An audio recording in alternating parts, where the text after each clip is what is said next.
Hi மக்களே, welcome to the தொடை reports. இன்னைக்கு நம்ம ஜென்டில் உமன் படத்தோட ரிவ்யூவை தான் பார்க்க போகிறோம். லிஜமோ ஜோஸ், லாஸ்லியா, ஹரிகிருஷ்ணன், ராஜீவ் காந்தி, தரணி, வைரபாலன், நந்திதா ஸ்ரீகுமார், சுதேஷ் நடிச்சிருக்கிற இந்த படத்தை ஜோஷ்வா சேதுராமன் தான் டைரக்ட் பண்ணியிருக்காரு. இந்த படத்துல இருந்து இது வரைக்கும் 2 சாங்ஸ் ரிலீஸ் ஆயிருக்கு.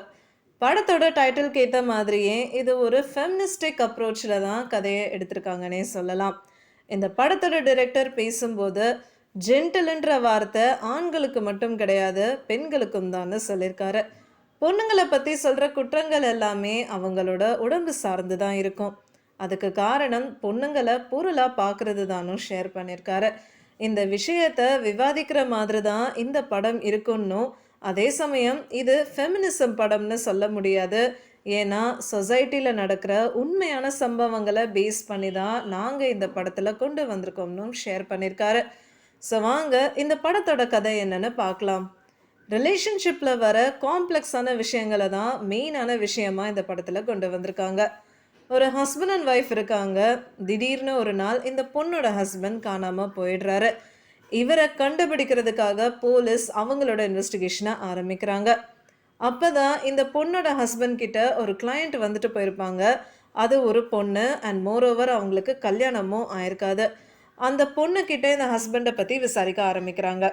கடைசியில் இவங்களுக்கு அந்த ஒய்ஃப் மேலே தான் அதிகமாக சந்தேகம் வருது.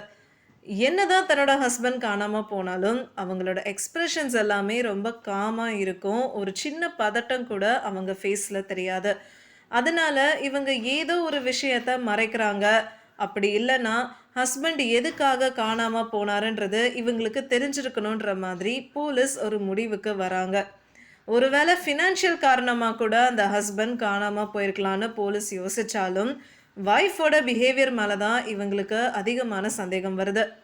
இந்த ஒய்ஃபுக்கும் லேடி கிளையண்ட்டுக்கும் நடுவில் நடக்கிற எல்லா விஷயங்களுமே ரொம்ப டீப்பாக எடுத்துகிட்டு போயிருக்காரு டைரக்டர்.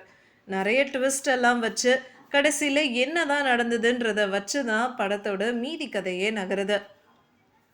கதை போக போக சஸ்பென்ஸை பில்ட் பண்ணி ஆடியன்ஸோட கவனத்தை ஈர்க்கிற மாதிரி அமைஞ்சிருக்குன்னு சொல்லி ஆகணும். கடைசியில் நம்பிக்கைக்கும் துரோகத்துக்கும் இருக்கிற வித்தியாசம் எவ்வளவு சின்னதுன்றதை ரொம்ப அழகாகவே போர்ட்ரே பண்ணியிருக்காங்க. படத்தில் ஒரு டயலாக் ஒன்று வரும். ஒரு பொண்ணை கஷ்டத்தில் விட்டுட்டு போகிற ஆணுக்கு விடையளிக்க தேவையில்லைன்னு சொல்லுவாங்க. ஸோ இந்த மாதிரி டயலாக்ஸ் எல்லாமே ரொம்ப பவர்ஃபுல்லாக, அதே சமயம் யோசிக்க வைக்கிற மாதிரியும் இருந்தது. எப்போவுமே கஷ்டத்தில் இருக்கிற மாதிரி ஒரு கேரக்டரை காமிக்காமல் ஒரு மனுஷனால் எவ்வளோ தூரம் எல்லாத்தையும் தாங்கிக்க முடியும், பிரச்சனைன்னு வந்தால் அதை எப்படி சமாளிக்கிறான், அதோட வாழ்க்கை கொடுக்குற பாடத்தை எப்படி எடுத்துக்கிறாங்கன்ற விஷயங்களை காமிக்கிறது தான் இந்த படத்தோட அழகுன்னே சொல்லலாம். கடைசியில் உண்மை என்னன்னு தெரிய வரும்போது ஒரு சூப்பரான கிளைமேக்ஸை கொடுத்து இந்த படத்தை முடிச்சிருக்காங்க. கண்டிப்பாக இந்த கிளைமேக்ஸ் படத்தை பார்க்குற ஆடியன்ஸுக்கு ரொம்ப ஷாக்கிங்காகவும் அதே சமயம் சாட்டிஸ்ஃபைடாக இருக்கும்னு தான் சொல்லணும்.